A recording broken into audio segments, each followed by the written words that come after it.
welcome everyone to King's Counsel and Trust Family Office. You're going to hear today because we've been uplifting stuff and doing new things with King's Counsel. And so you're going to start to hear family office with it more often. And you're also going to see that the website that we're going to is kctfo.com, which represents all of the King's Counsel and Trust Family Office acronym. So anyway, we are here. We're connecting people for one purpose. Screen doesn't want to go to the next, but I will get it. There we go. As a family office and all the things that King's Counsel gets to do, it's obvious you can't even really put it onto one screen. And I can just tell you that from being involved with King's Counsel over the last year, almost a full year now. There's so many pieces that they bring forward and different ways of actually doing them, right? And I think that's probably the coolest piece about King's Counsel is that they're not fighting old systems, they're creating new pathways of how things get to happen. And so, but obviously underneath the family office, the tax strategy, the wealth counseling, right? But interestingly enough, it's a family office where you don't have to be a millionaire to be a part of this family office, which is also a little unique about how King's Counsel is structured. The family governance piece, the charity and the philanthropy. I mean, all the things that they're doing to create a ripple, right, well beyond King's Counsel in terms of the expansion of people that they reach and how they get to kind of put their tentacles out into the world, and then legacy and succession. So again, you'll see down here the website now, you'll get to go to it. There's all kinds of things that are kind of being built off of that. There's so much that's been done behind the scenes in the last couple of months. We did the rededication a while back, and now we're up to the space of the where it's going next. So the kctfo.com, if you have not checked it out, you will want to do that. Today's agenda, I love this whole concept. Really excited me when I first heard about it. But obviously we're going to talk about the mission and vision of KCT. We always start off with that because it's always the foundational piece, the reminder of who we are and why we're here. And then the bank on yourself versus banking on each other. This is such a cool space. And so I think for those of you who maybe haven't thought about this before, or maybe you have, I think there's going to be new ways of thinking about it today that Dale's going to share. And so obviously we're excited to bring this forward because I think this is where the world gets to go in terms of how things get to happen and how things get to unfold. And it's such a better flow of how money should flow in and out, but also how we should all be supporting one another in that process. And then we're going to do our breakout sessions because we always do that with the networking. Erin's going to be behind the scenes today doing the breakout room piece. And so that's new for her too. So we're both in a little bit of a new space for us, but love that we get the opportunity to be here and do that. And of course, we always do Q&A at the end, and stick around for anyone who wants to stick around long enough to ask those questions. So Shannon would have you read this, and I probably should have practiced it for you a few times, but I've read it before. But syndicate social impact ventures that bring people together with passion and purpose, whose priorities and practices are to pray, prepare, participate, partner, and prosper together. And while that sounds like a lot, again, that's how it should be. It's a kingdom, a social enterprise dedicated to sharing the good news, right? There's so much bad news, guys. We need good news and helping others to fulfill God's will, to become more effective with what you do, to give away what you can't keep, and to gain what you can never lose. Actually, I think that's probably one of the most beautiful pieces of it. So if you would like, just like what really resonates with you about that, why did you show up today? Put that into the chat. We would love to hear what words are jumping off the screen at you there that really touch your heart in a way that you're hearing it. Maybe sometimes we have to read things several times before we kind of go, oh, I get that. So anyway, I'd love for you to share what that means for you. So let's go ahead and move into, this is Dale Hewitt Collier. I think probably everybody on this call knows Dale. If you don't, you will. And he's going to be speaking today about the banking on ourselves versus banking on each other concept. And so, but he's the founder and managing director of King's Counsel and Trust, KCTFO, the family office. He is a strategic philanthropist and financial futurist. I didn't know what that meant when I first saw it. But I will just tell you that Dale sees things way off into the future in terms of where things are going, in ways that I've actually never heard anyone express before. So he is going to be talking about that. And the cool thing today too is that you'll see in his bio, he has banking on yourself. He's been talking about this for a long time. And now I feel like the timing is right. How do we bank on ourselves and then bank on each other? And that's what he's going to be covering today as we move forward through the presentation. Thomas, who's on the call, always on the call, is a senior advisor in alternative financial concepts. He really likes to work with businesses who are looking to grow the revenue generating strategies. So anyway, Thomas is always be there working in harmony with Dale. Erin Strayer, who's also on the call here, I said, mentioning behind the scenes, running everything. She actually loves platforms and technology and all the stats and things like that. So this is a new thing that she gets to do today, but it's certainly up her alley in terms of jumping in and supporting in that role. Larry, I hope you don't mind. I rewrote your thing a little bit here, but here's the thing about Larry. We call him the cash flow whisperer. He does like to work with businesses and help them to understand and interpret their numbers. And a lot of people don't like to do that. In fact, they kind of run from it. And Larry kind of lays it out in a way that people kind of embrace it and get the big aha about why that's so important. This is me, Cheryl Bassett. I love the creative marketing side of things and the communication strategies, and really love when somebody has a big idea and we get to figure out how we get to make it happen.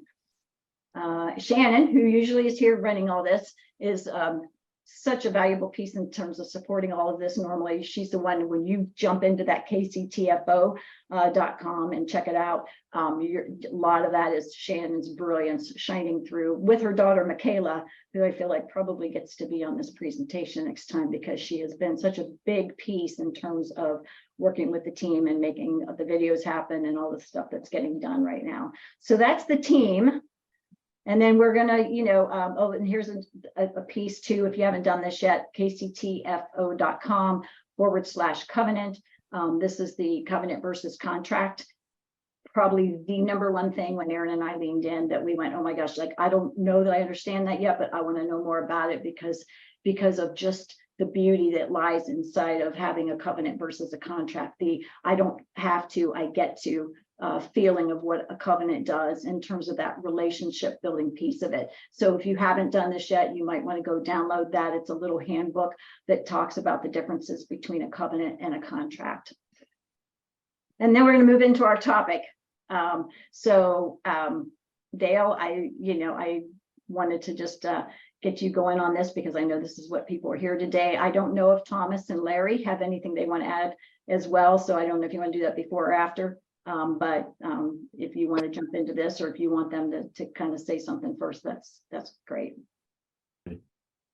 And per the newsletter, we want to start highlighting certain power partners because today within this concept, we're actually going to explain the benefits, especially of being a C-level partner with us. And if that doesn't mean anything to you yet, don't worry. We're working on a series for that too that explains all that.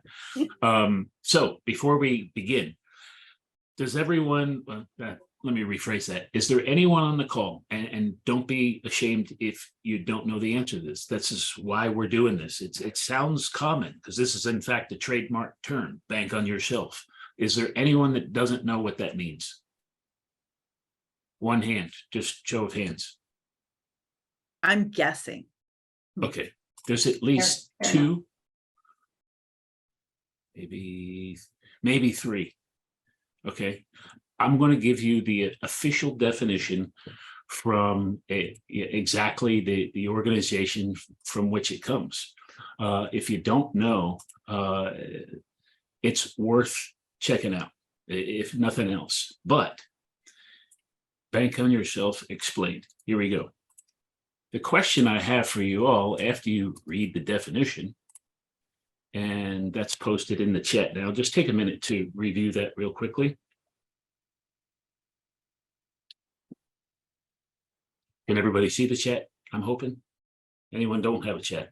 I see a few just kind of names, so hopefully you're not dialed in. But basically, the whole idea comes from you've got what they're calling a retirement account. I wouldn't call it a retirement account. I would call it a living account. Number two, they talk about guaranteed. I absolutely believe in principal protection, but there's nothing guaranteed. Predictable growth rates, they're nice, especially when it comes to cash flow planning versus the other form of, I'll just say, accrual accounting in our country. No other country in the world does accounting like we do. It's kind of weird, but access to your money with no restrictions and penalties.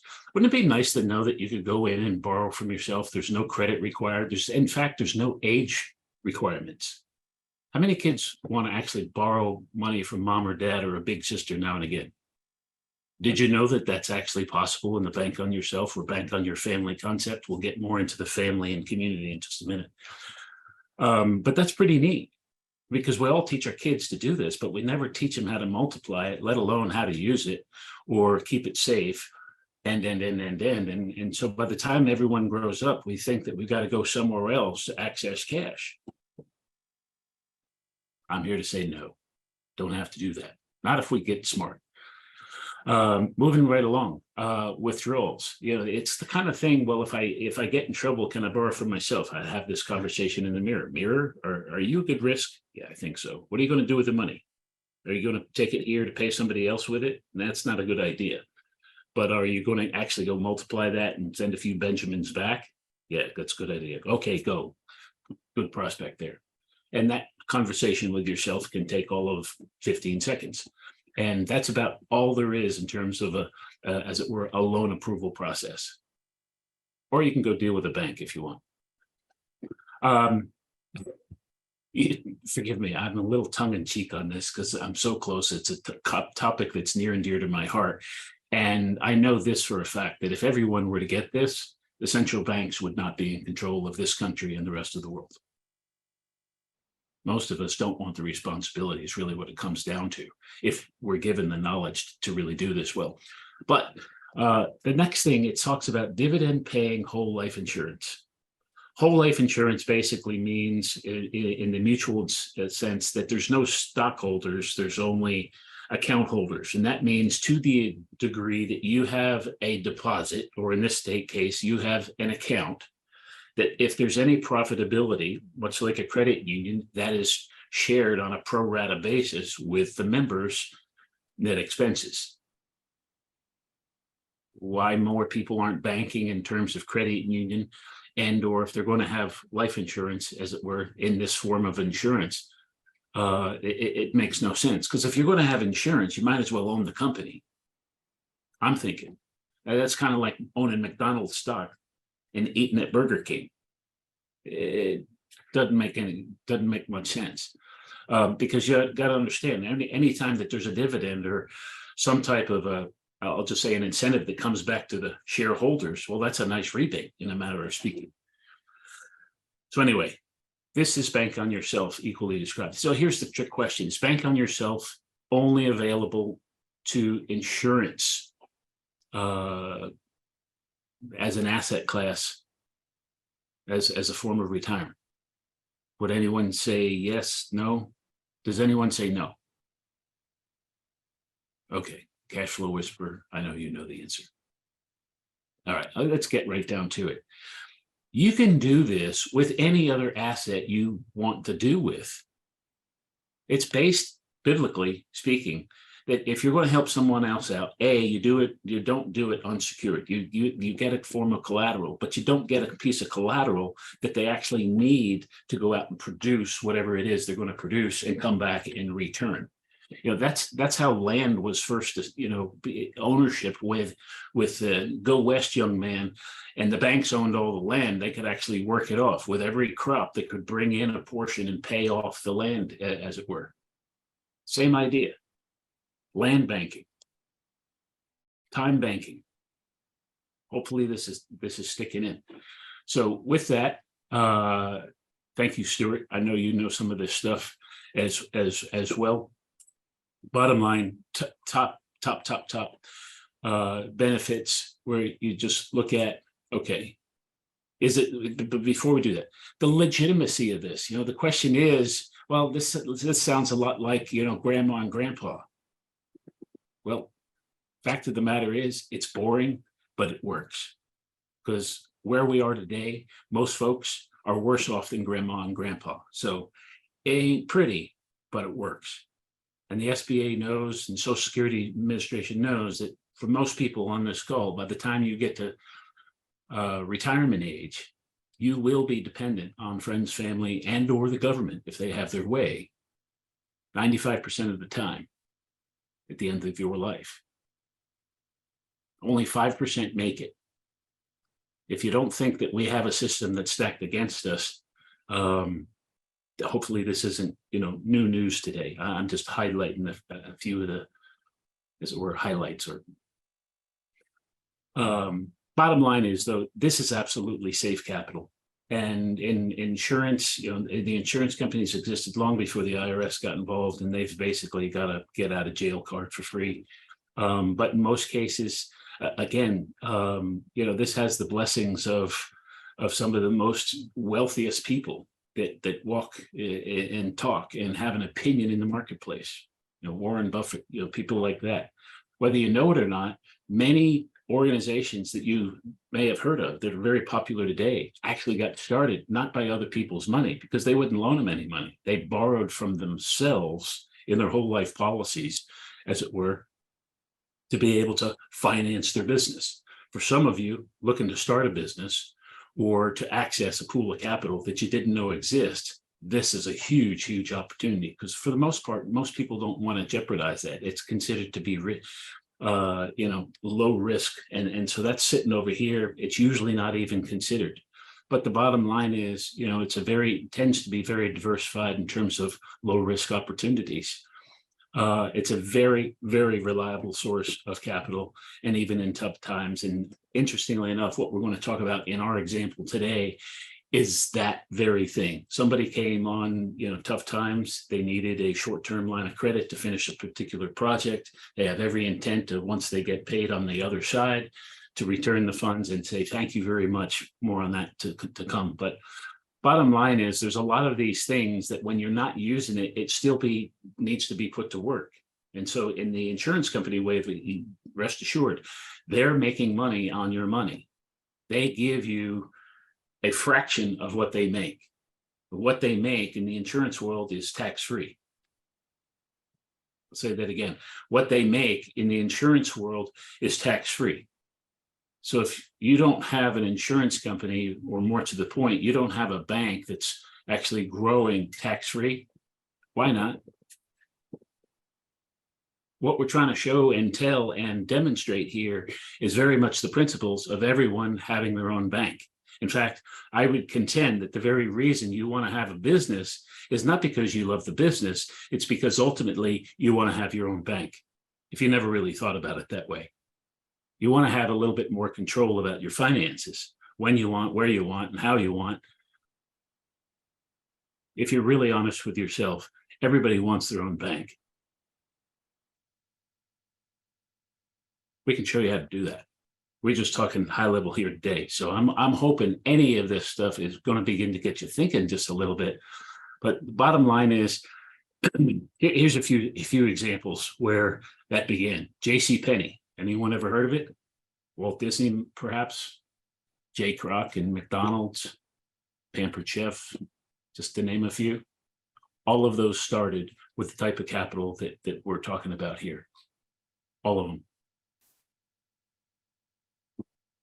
So if you had to start today and think about, if you're a good risk, how do you know if you're a good risk? Because we've got an assessment process that tells you a whole lot more about what you kind of need to know, and gives you an assessment system with which to score yourself and ask a bunch of questions you wouldn't even think to ask. That's how you ascertain whether or not there's risk. It has to be measurable, you see, because a lot of times we're too close to it. We don't even see the most obvious things. But the bottom of the line is, if in this case, and we're really stress precious metals today, we've talked about having it, but do you know how to have them in such a way that you don't put them at risk and get a little bit of cash flow from it? Who here today actually has, say, 100 ounces of silver where you're getting a guaranteed rate of return of 20% or more? Anyone? Mhm. Maybe one hand. Okay, that's because you're an insider. All right, we'll get to that in a minute. But bottom line is, principal protection is very real. How you put the deal together, that's where it gets creative. And in our case, we're not talking about interest or a dividend. We're simply going back to the order of Melchizedek. Before there was a law, there's a thing called honor. And what we're here to demonstrate is the honor economy. How do we love our neighbor? How do we love each other? How do we come together in an intentional community in a private membership association and have our own corporate script? That's what we're doing. Corporate script. What does that mean? That means like when Disney, way back, they used to have Disney dollars. It was good for goods, services, merchandise anywhere on Disney property, or the cruise lines or vacation clubs, as the case may be. You get it. So there's not KCT bucks, but you get the idea that what we're doing here is not necessarily just a new thing. But it's a very intentional thing on what we're doing, and we take great pride in terms of what we come together, because we know we're better together. The Chinese proverb of one line at a time, feed a man to fish, good idea, but it doesn't feed a village. And I believe part of why we're here is to be a beacon of hope for others to kind of get the clue wherever they may be in the world, in their respective communities, wherever they may have a reliable internet connection, to be able to, kind of learn and follow suit. That's the only way we're going to scale. And so that's a part of why we got new systems, because there's a lot of what I'm saying here today that's been over and over and over. Stop, Dale, not best use of your time. Let's focus on some new things. So for anyone new, you like what you hear, send them to kctfo.com. It's not a website. Who said we actually have to have a website? I know that everybody says you have to have one, but why? If you're in construction, you don't have to have a backhoe just because everyone has one. So we're taking an altogether different approach. And feedback is, of course, welcome. Don't get pissed off if we don't take your advice. I'm just saying, but it's always nice to hear from those that, kind of rub up against us and have something to offer. But understand this. When we're talking about the guarantees, we're also talking about predictable growth. And that's nice, because it means that you can get more efficient with growing, I'll just say, your stash for the purposes of, by the way, it's not ever for you. It should be for like kids generation, multiple generational planning is what we're talking about here. And if not, you're not there yet, that's okay. We got a family love letter process that can kind of help get you on the path, get that started. But make no mistake, this is far more predictable and practical than that just say buy term and invest the difference. Every financial advisor that's selling insurance in that method knows that 99% of the time, that person with cash in their hand will not invest it. They'll go spend it. It's true. The best laid plans, when they get the bonus, they'll go spend it. When they get the raise, they go spend it. When they get the new job, when they get the fill in the blank, when they get an inheritance, most of the time it will be spent because of the wealth plan. And I've seen even with the best laid wealth plans, if the wealth says this is coming on this date, most people will not, they'll throw out the plan too. Everybody's financial plans, they suck, candidly. Because most of us, if we're honest with ourselves, we're asking, if only I had X. There's our problem. It's the mindset.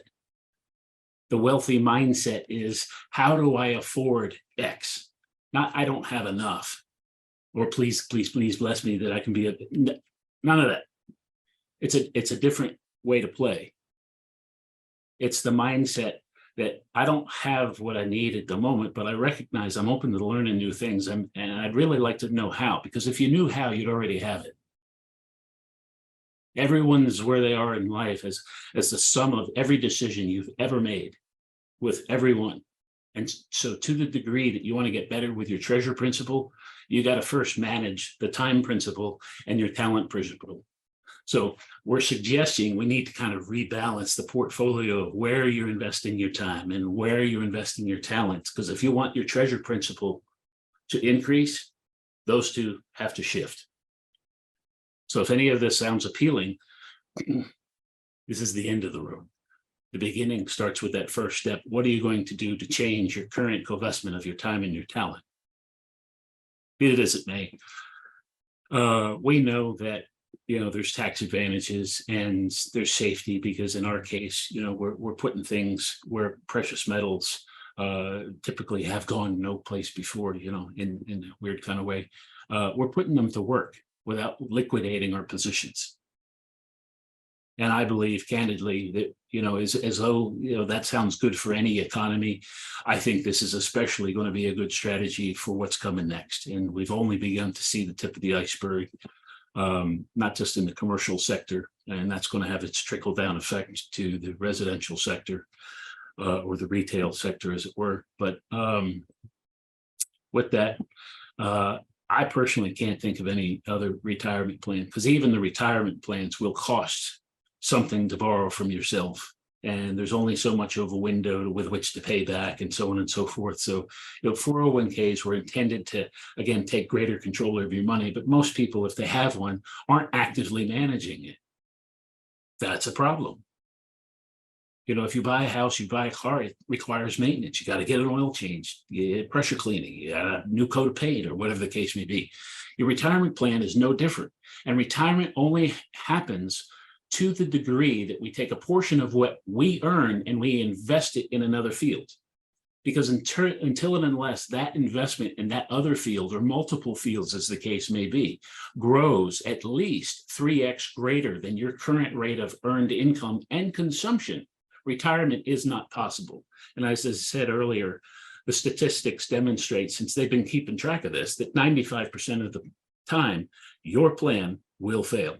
You're not investing in enough of other people's fields to give a chance over time to outpace what you can do with your brain and your backside. We're going to get old. Our bodies will fail us.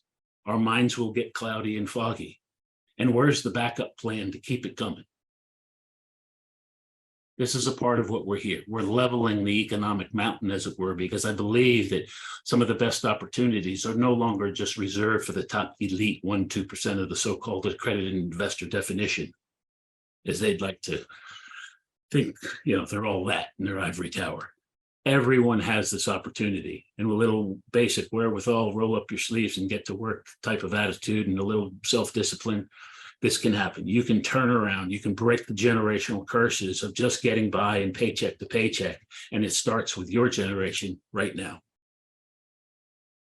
I hope you can't sleep at night, because this is on your mind.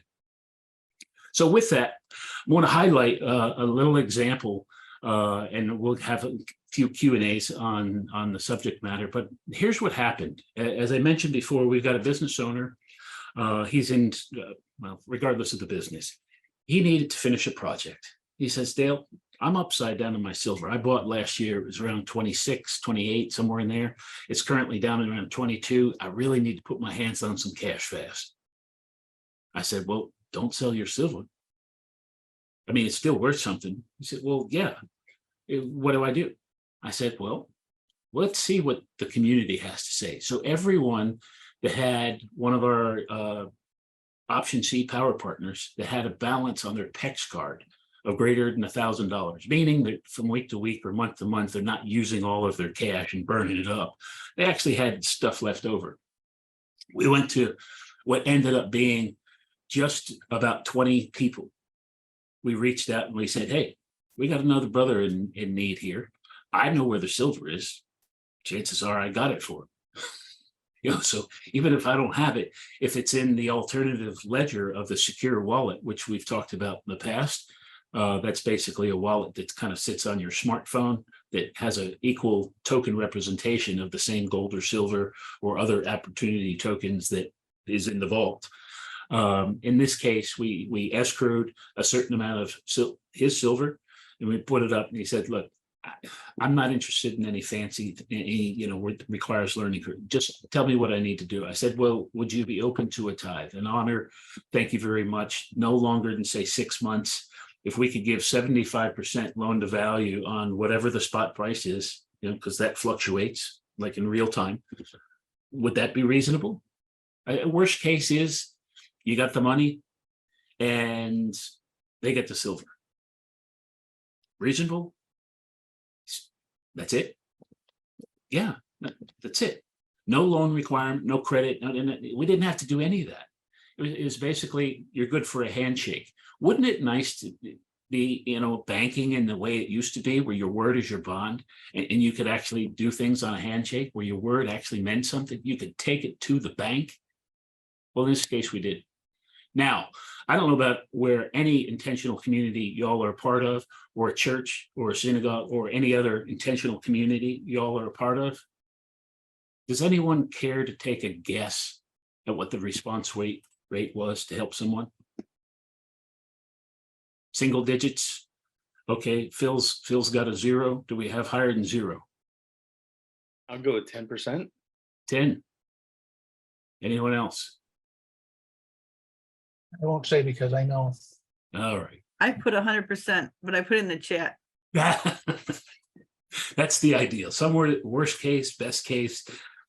Do you know that 60% of the people that carried a balance of over $1,000 said, count me in?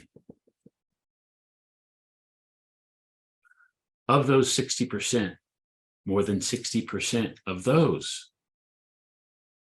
Oh, I'm sorry. Yes, 100% of those put up more than $1,000. So Carol, to your point, of the participants, 100% opted in $1,000 or more. Bottom line is, this guy's, he's good, he's golden. Thank you very much. It could come back next month. It could come back in 3 months. The point is, everybody's whole here. We didn't do any fancy, complicated commercial loan. You didn't have to put up the kitchen sink and the firstborn. It's simple. And that's what we're doing here. Of more than, I'll just say, $50,000 gross goes out every month to our power partners. It's the first time that we've publicly put out a number. I think, folks, we're just getting started. I've always thought that it's small, humble beginnings. But what we do, by the way, KCT as a administrator for the membership, you guys that are members, when we give out those distributions, we don't see a dime, because we've already got you on either on the membership or the honorarium, because you've got a trust account or you've got a fiduciary account over here. I mean, we're already covered. This is part of our shared expense, shared reward thing. In this case, it was just a simple guide. I'm stuck. I have something of value. Can we do a swap? I'm not going to say barter, because the IRS has an opinion on barter too. But can we do a swap? I could use some cash right now. Somebody else could use my silver. And when I want to honor you, I'm not going to return empty-handed. Kings and queens don't show up to other kings and queens castles empty-handed. Best case scenario, bring a bottle of wine, food, chocolate chip cookies work for me. Just something. Don't show up empty-handed.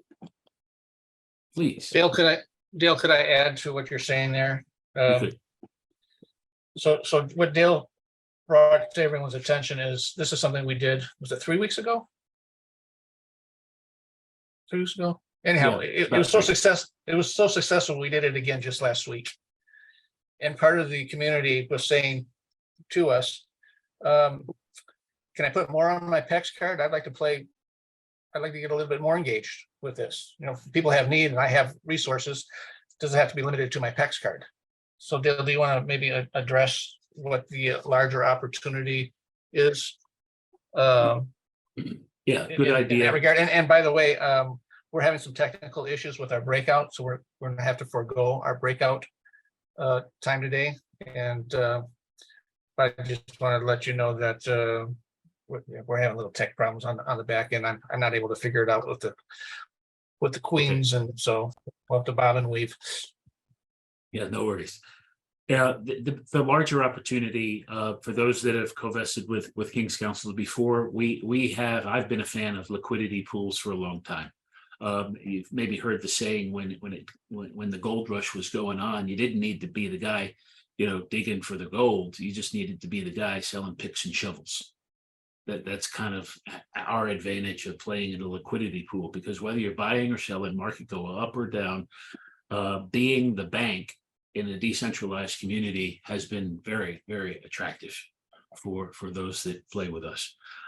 In this case, that's all we're doing. So let me just connect the dot for you. Whether you're shifting and selling in say Uniswap or Ether or some of the things in the King's Counsel and Trust community, or the secure vault community where we use secure dollars, either or, those things are tokenized gold or silver. Here, everyone that's a C-level partner for the most part understands how important it is. And we've been talking this for a long time, of having precious metals, in your portfolio, having some on hand. If you got to have a go bag, you got to go. In this case, Dale, can I put more on my PEX card? The answer is maybe. Those cards are for rewards. That's community-wide. But to add more, we'll take another instrument briefly. That's another liquidity pool. In this case, it would be a hybrid of both 100% allocated, subject to this type of an opportunity, that meaning that it would be open to a leveraged opportunity if and only if collateral was pledged as a means of, helping somebody else out. So can you play? Yeah, you can. We're not doing anything less than 10% in the form of a tithe. You can call it interest. We're not calling it interest. In the honor economy, we're just calling it a tithe.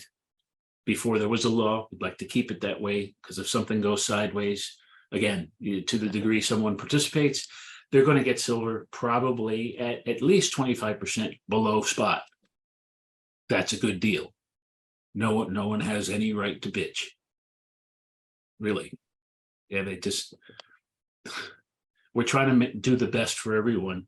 We're in an interesting position because we know where the gold is and we know who has a need. And I suspect, whether if it's you or not,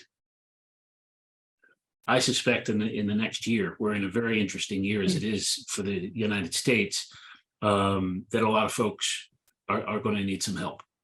And I'd like to think that more than anything, we can learn to bank on each other, because while the bank on yourself is a good idea, it's limited for most folks just to insurance. I'm suggesting to you, there's other assets that can be used as collateral. And with a little bit of, divine wisdom about how we can syndicate and come together, and we're stronger together. This is our Nehemiah strategy, as it were, of how we can fortify our intentional community and do well together. We can't afford for a barn to go down. We've got to rebuild and get that back online. And that goes to all of you that as at least a C-level power partner and playing with us can come to appreciate. So, And if I could again add to that, add more connections to more dots. Individuals who, again, are in relationship with us as a C member. Some of you on the line here have taken our strong recommendation in terms of educating yourself and moving into the self-directed IRA space. So if you are in a heavy cash position, you're looking to de-dollarize, this is again a place for you to put your resources to work. If you are having a hard time finding some place where you feel safe, secure about, and you don't want your dollars to just sit there in your account and continue to be lose their purchasing power. Again, this would be an opportunity to consider. So you want to be reaching out to Dale specifically, KCTFO, at their landing page, and make a specific inquiry about how could you participate in a liquidity pool. yeah, there's a contact us link at the bottom of that. We mostly, lessons learned last go around is, as much as we've ran across some good projects, without good people to lead those things, what's the point? Pearl among the swine. If we want to see the 30, 60, 100 fold, we've got to take the seed that we're given, and candidly, we've got to find better pastures in which to plant. Pastures, heart, not the head, not the wallet, the heart. We find better hearts, those that are, understand what the one purpose is, we know that we're going to get a greater return. And regardless of what the paper says, which is why this is much more covenantal, I get to do this with you. I don't have to do it, but I get to. Dad's happy. So with that, that's a little bit about what we're doing as a new bank on one another approach. It's not systematized, but in concept, with participating more than the more than 20 of the first folks that went out to, we were very, very impressed with the rate of response. I can assure you there's the depth of those accounts runs deep. There's a lot more to come. And so we're just getting started. So with that, questions about bank on yourself versus bank on each other, whether you're new to this or you're somewhere in between or kicking the tires of you're frustrated with your retirement plan and looking to shift. Joyce has a question up in, All questions here. yeah, Joyce has a question up in the chat window. So Joyce, do you want to clarify that? I think you're coming at it a little bit differently than what was just stated, but go ahead and unmute yourself and Sure, clarify that question if you could. sure. Well, so I wanted to know if you were going to get a little bit more pragmatic about the how-tos. The topic was the bank on yourself. So to get started with that with the whole life. So, can you just lay that out, how to get started, where to get started, and be kind of pragmatic, like I'm ready to rock and roll. So maybe somebody else is too. So how do we do that? Okay. I will put in a link to the lady that wrote the book to learn more about it and talk to someone about it and get started pragmatically, Joyce, to your point, today, if you choose. I would strongly suggest reading the book. And if you're not connected to her on LinkedIn, she is very publicly available, transparent, really neat lady.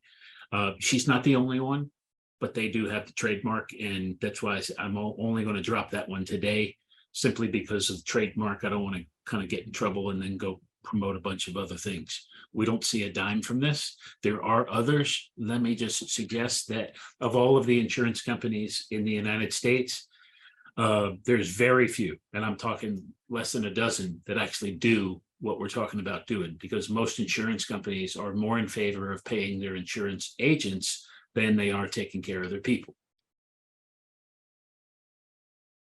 Just say. Does that help, Joyce? Cool. Next. Dale, Yes, Carol. so still a beginner. Still a beginner.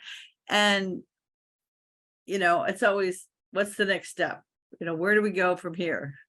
My next conversation with Carol and her husband, Phil, let's see. Okay, down the bottom Brady Bunch panel. We've got to turn your cards on, and I think that's next. We can have a conversation. I'll let you know more specifically some of the things that are going on. But in terms of next steps, it's really to continue. Hey, I like what I heard here. Here's something else I learned. And your casual conversation. We don't need to go chasing people. If we run across a project, hey, let's make sure their heart and the rest of their team aligns with what we're doing first, because you might like them, but maybe they're not connected to so good people. So start with kctfo.com. Let them go at their own pace.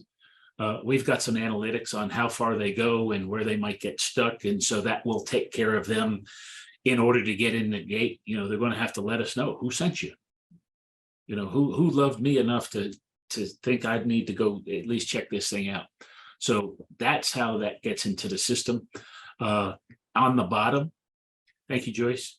On the bottom is a contact us form as well. I've heard of one thing or another. Maybe I didn't get it there, but there's a drop down. I'm interested in trust or this, or we don't often know.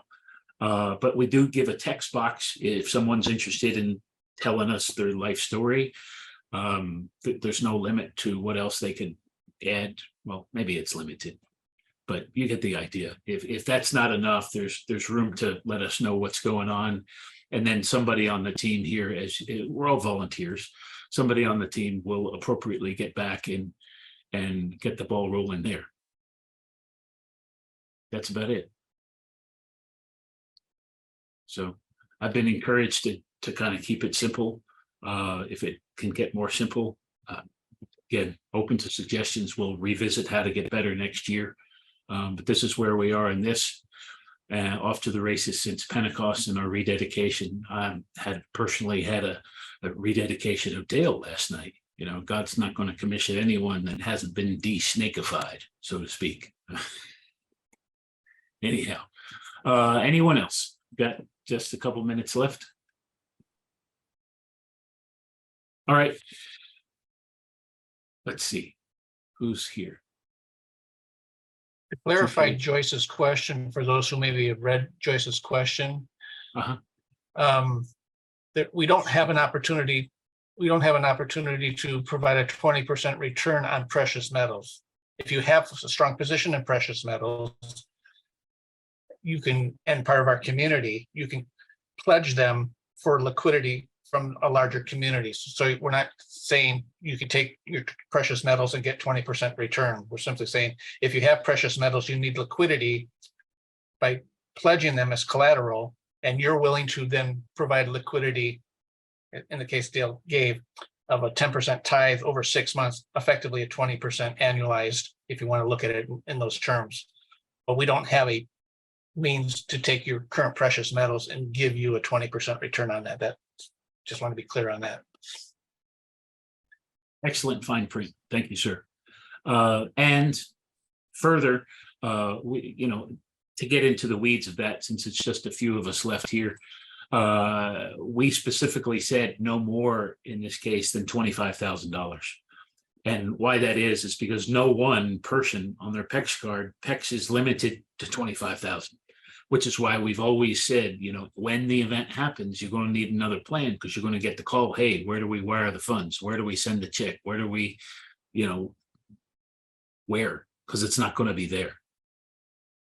So we have another platform that could change. The Secure Vault does have no limits, but that's still in its infancy. Not everybody's up to speed on cqrvault.org and how that works. But if you haven't checked that out just yet, please do so, because that's your physical precious metals is what we've been talking about today, but I'll just say virtual or on ledger precious metals, that's another category. And our position is have a position in both.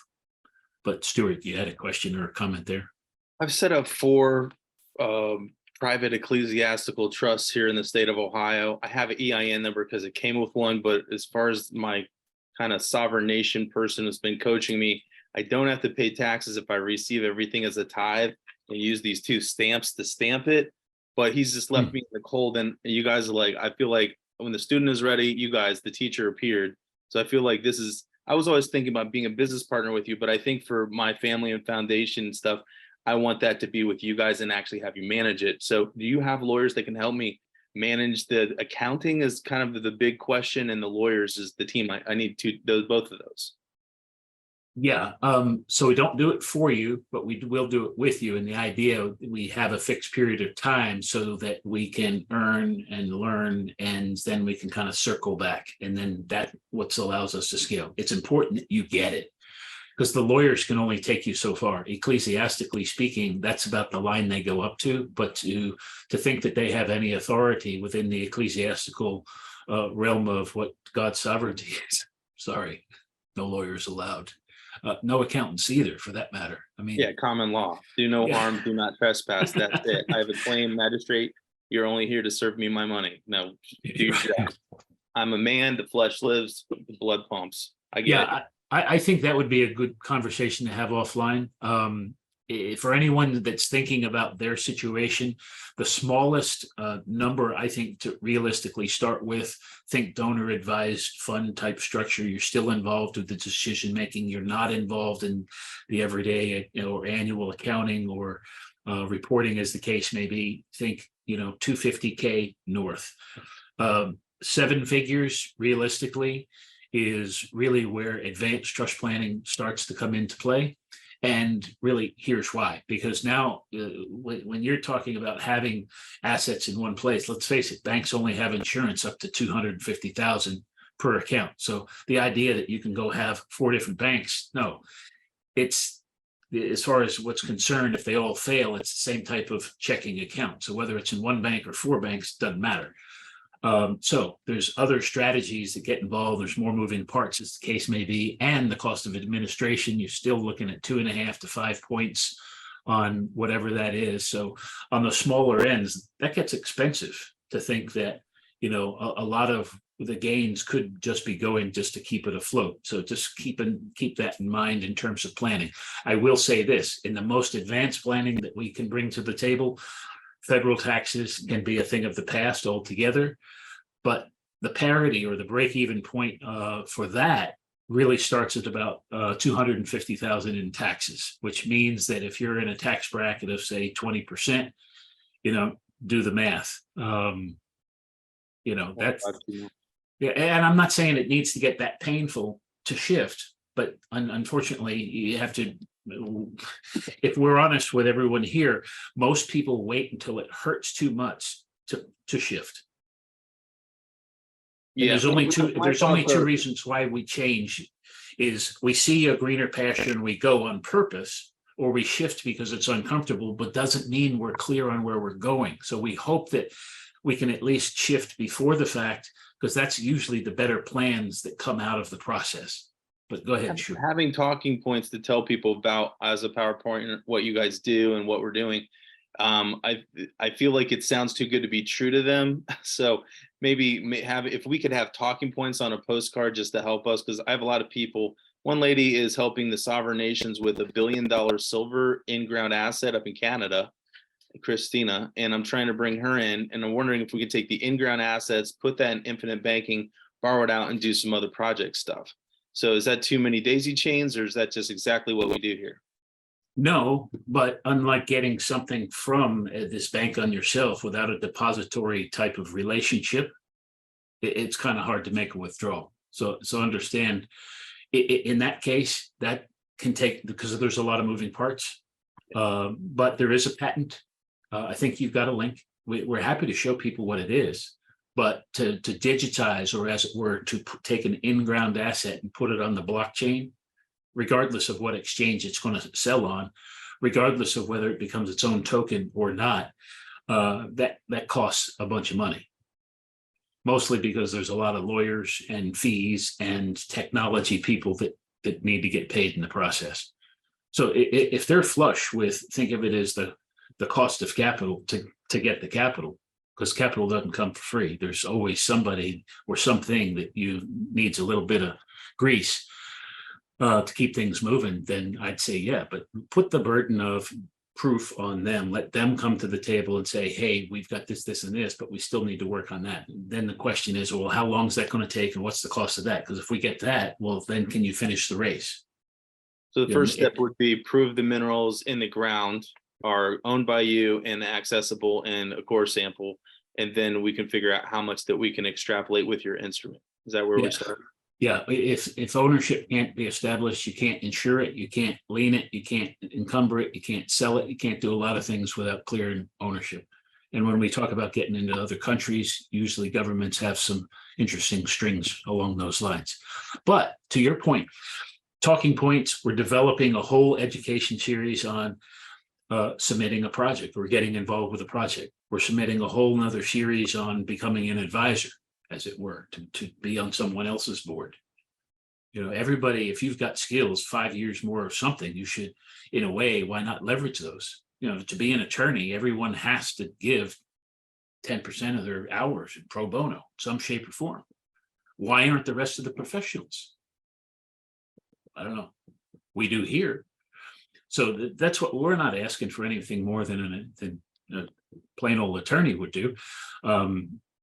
It's nice if there's more, but at the very least, we expect folks to be tithing of their expertise. And then one of the other areas in this case, with the trust and fiduciary, absolutely. We've got a whole page and series of education around that that's soon coming. But as you can imagine, we don't want to mislead into anyone thinking that, we're tax advisors or we're lawyers or what have you. I'm just taking common publicly available information so that people can adequately do their homework first. So before they engage it with either with us or an attorney or somewhere else where they start, the clock ticking with hourly rates and retainers, they actually know what they're talking about and more clear on what they're asking. Anyone that engages with us for the fiduciary, that type of trust work, the retainers start at 10, and I've seen them go well beyond, into the six figures. Okay, and then you were talking about With loans, that, Larry, borrowing inside. Could I with borrow that, 100,000 we're to? at the top of the hour here.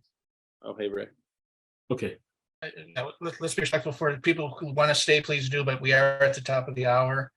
For those who need to jump off, feel free to. Yep. Go ahead, Stuart. I just want to make sure people. We were just talking about banking on yourself and then banking on each other. And so I want to, know a little more about banking on each other. You said you had to bring collateral to borrow against. So I have an opportunity that spends off 10% a month. I'd like to put at least 50 grand in and then start debt servicing you with the 10%. Is that something we could do? not 10% a month. This was over the 6-month term in this sample that we use today. So they might return it in a month. That's just it. If they don't need it anymore. I would borrow it from you, and I make 10% a month, and I could pay you back. So you get your 20% per year for sure. Maybe a little bonus on that. If there's collateral there and it's either held in the secure vault or we've got it in a physical location. I think it'd be in my trust account. It stays in my trust account. It doesn't leave. Okay, no. We have to escrow it. Okay, so maybe we could working on that. Yeah, because let's look at it this way. You have an account with Secure Vault. It's online, it's digital. I get it, it's on your phone. They will literally sequester whatever the amount of tokens is and place that in an escrow account for the duration of whatever the indentured term is. It's a month, 3 months, 6 months. And once that's released, then it's just a simple ledger swap back. So it technically doesn't necessarily go anywhere, but it does have a ledger accountancy attached to it. Yeah, I have to buy units of a private trust, and then the spin off the endowment is about 10% a month. So that's kind of where I was heading with that. I've introduced Tom. I've onboarded Mark Emery. So you'll get a chance to talk, and we can work on using QVR Vault as the account that they trade off of. That might be something we could do. Okay, I just need a little bit more. Okay. Is everyone following what Stuart's asking? Hopefully we're clear. Basically setting up an endowment fund for a charity that I run, and I'm going to put money in, and the group spends off 10% to create a budget from which we can hire people. So that's the idea for whatever your purpose and destiny is, to be able to do that every day the rest of your life.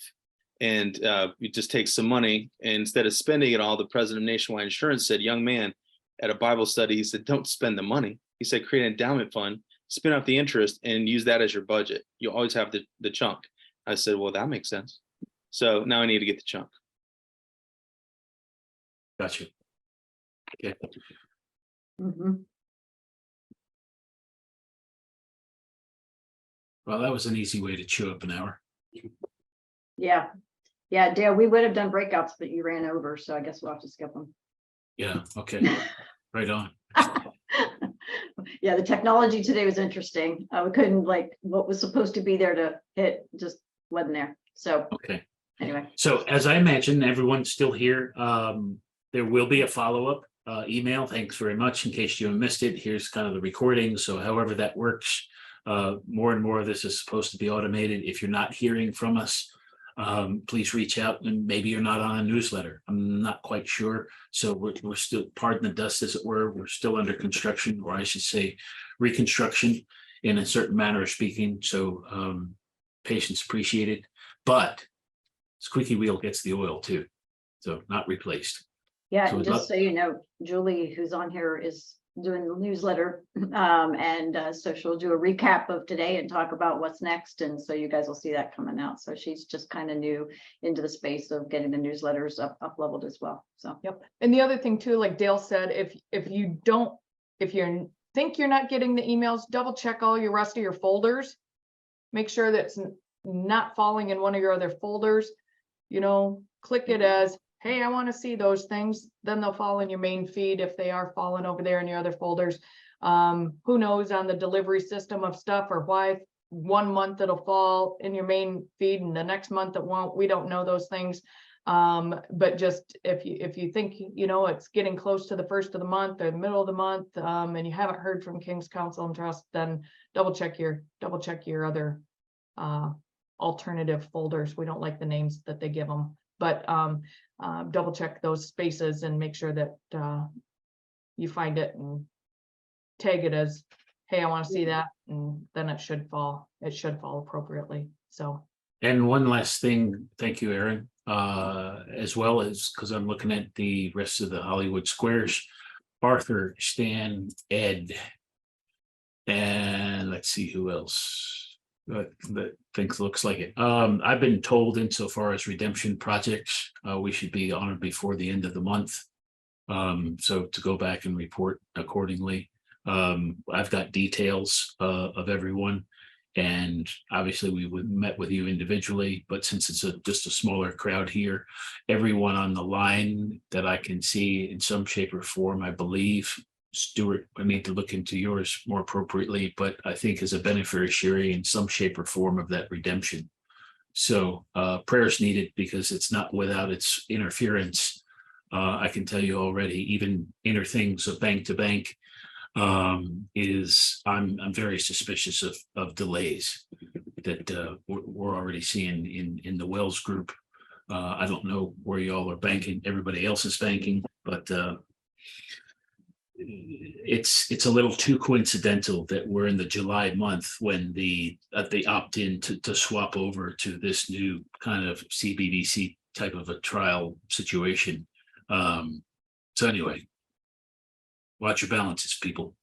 What's significant about July?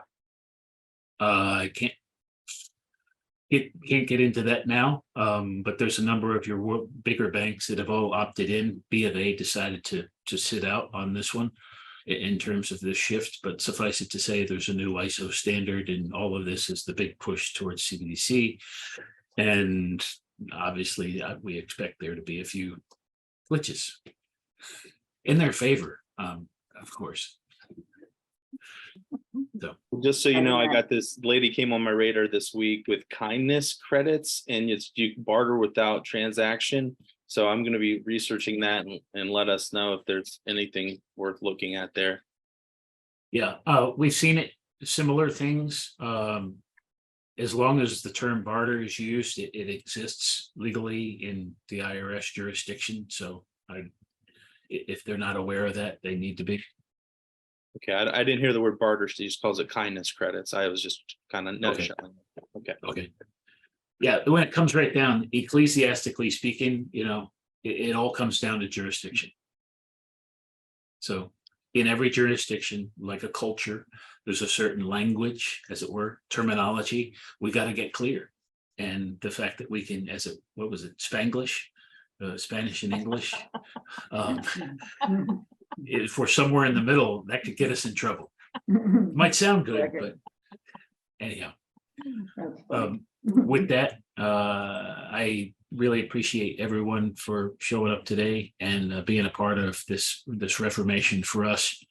And we're expecting July to be a really cool month in so many ways, with new things coming out and this redemption and so many good things to look forward to. So thank you all, and stay in touch.